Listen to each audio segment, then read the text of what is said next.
अगर रईस खान का बैकग्राउंड देखें तो एक जिम संचालक के साथ एक पुलिसकर्मी की हत्या का आरोप है विनय जी। एक इजहार खान नमाज पढ़ने जा रहा था, 45 साल का व्यक्ति, उसकी हत्या का आरोप इन पर है।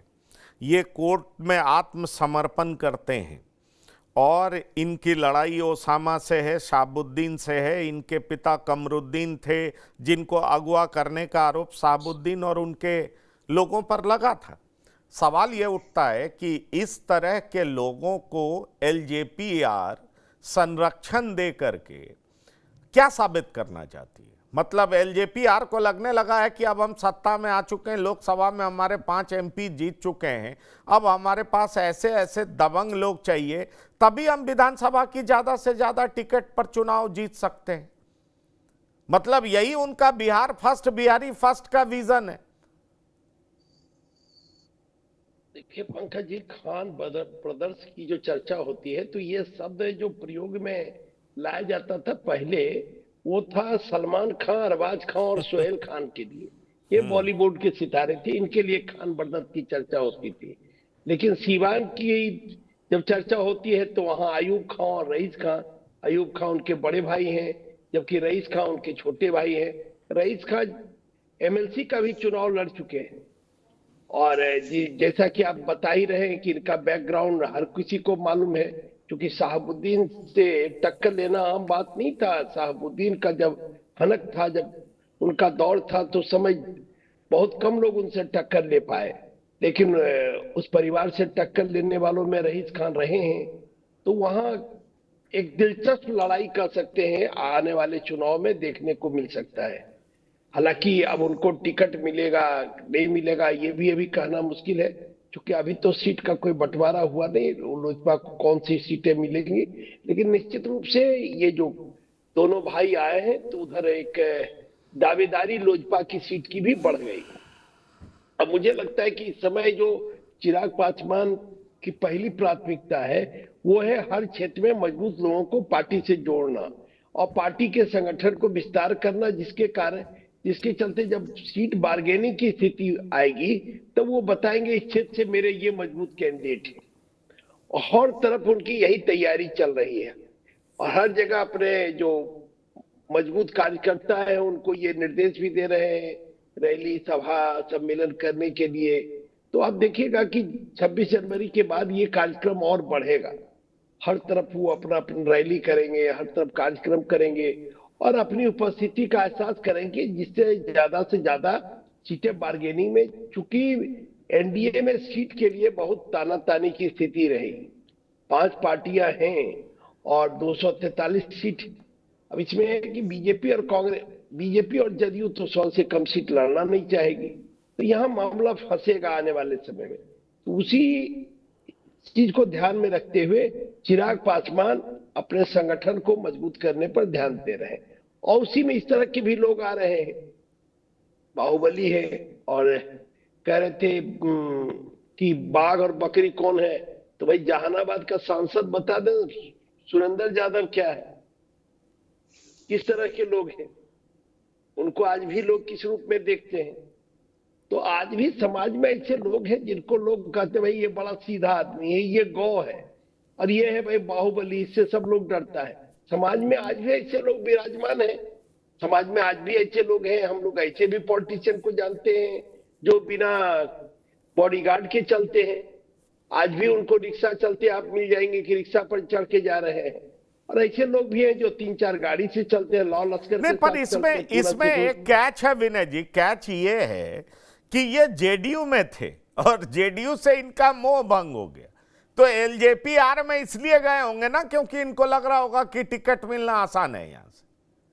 यहां चिराग पासवान से टिकट मिलना आसान है और कहा जा रहा है कि रघुनाथपुर से अगर ये टिकट मांगते हैं और रघुनाथपुर से ओसामा भी चुनावी मैदान में उतरेंगे और ये भी चुनावी मैदान में उतरेंगे, तो रघुनाथपुर की लड़ाई अब ये मानी जा रही है कि रघुनाथपुर की लड़ाई दिलचस्प होगी। अगर एलजेपीआर अपने कोटे से सीट लेती है और ये एलजेपीआर में आए हैं डॉक्टर संजय, तो निश्चित तौर पर टिकट के लिए ही आए होंगे ना, क्योंकि मुख्य सत्ताधारी दल तो जेडीयू है। तो जेडीयू से इनको टिकट नहीं मिलेगा, ऐसा इनको लग गया होगा। तो अब ये एलजेपी आर में आकर के और ओसामा को चुनौती देंगे, क्या कहते हैं आप? पहले तो मैं विनय जी को बता दूं कि जहानाबाद में चंदेश्वर चंद्रवंशी बाघ नहीं थे, लेकिन सुरेंद्र यादव उनसे हार गए थे। अरुण जी भी बाघ की भूमिका में नहीं थे, फिर भी सुरेंद्र यादव हार गए थे। तो वो बाघ की क्या परिभाषा है मैं नहीं समझता हूं, लेकिन जब जनता की ताकत जिनको मिल जाती है उनके सामने सारे बाघ बकरी बन जाते हैं।